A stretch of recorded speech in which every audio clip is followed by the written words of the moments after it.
All right, let's jump into this. Okay. You've got some really, really interesting stuff to talk about today Yeah. about a plant that I'm sure you have, and I know I have, and a lot of our listeners probably have.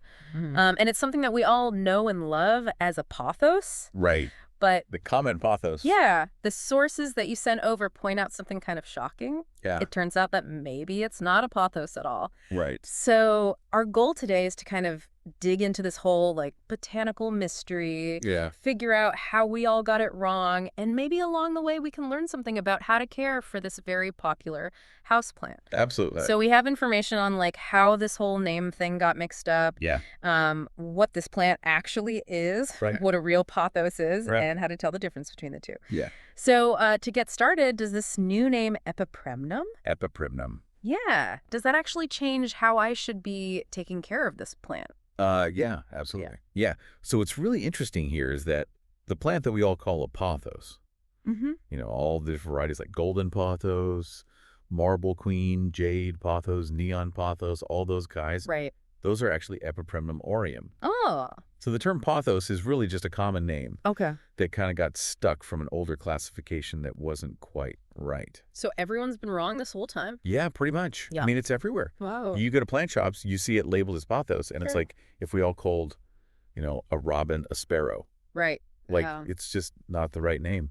Okay, so then what is a true pothos? So true pothos plants belong to a genus called Pothos, Oh, and there are different species within that genus like Pothos scandens. okay. And these are actually pretty different from what we commonly call a pothos. Got it. They have different growth patterns. Their leaves look different. They even have different care requirements. Oh, wow. Yeah. Okay. Yeah. And the other thing is true. Pothos are actually pretty rare in cultivation. So chances are, if you have a plant that you call a pothos at home, it's actually an Epipremnum.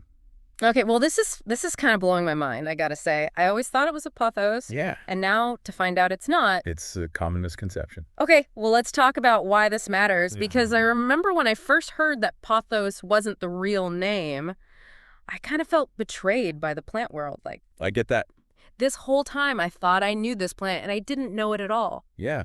Well, it turns out that knowing that your pothos is actually an Epipremnum can help you take better care of it. Oh, really? Yeah, so basically Epipremnum is actually pretty closely related to philodendrons. They Interesting. both belong to the same family, the Araceae family. Racy. Yeah, so think of it like families, siblings might have different personalities, Right. but they still share some fundamental traits and needs. Mm-hmm. And so this close relationship between Epipremnum and philodendrons helps explain why your pothos has those aerial roots and why it loves to climb. Okay, yeah. It's in its genes. Yeah, I guess so. And so that's why a lot of people use moss poles to help their pothos grow and thrive, because it kind of mimics their natural habitat. Right. And knowing this connection Mm-hmm. to other aeroids can give you some clues about how to care for your pothos in terms of light watering and support. Okay, cool. So besides knowing the name, are there any like visual clues that I could use to tell if I have an Epipremnum or a true pothos? Yeah, there are a few things you can look at. Okay. So generally, Epipremnum leaves tend to be thicker, Mm-hmm. and they have this kind of waxy feel, Okay. like almost plastic-like, Right. whereas true pothos leaves might feel a bit softer and more papery. Got it. Epipremnum also typically has a more trailing growth habit, although it can climb really well too. Mm-hmm. And true pothos often have thinner stems, and they tend to be more vining, sometimes almost delicate looking with smaller leaves. Okay. But like I said before, it's pretty rare to find a true pothos in your average plant shop, So I probably have an Epipremnum. most likely. Okay. Yep. So it's interesting to think about this plant.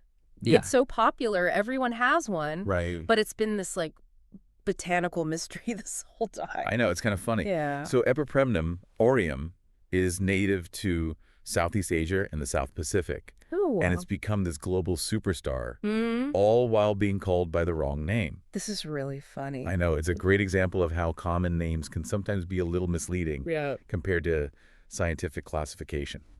Okay, so to wrap up today, Yeah. hopefully this deep dive has helped to clarify the real identity of this plant that we all love to call a pothos. Right. And hopefully you've learned a little bit more about its needs based on its family tree and its relationship to other plants. Exactly.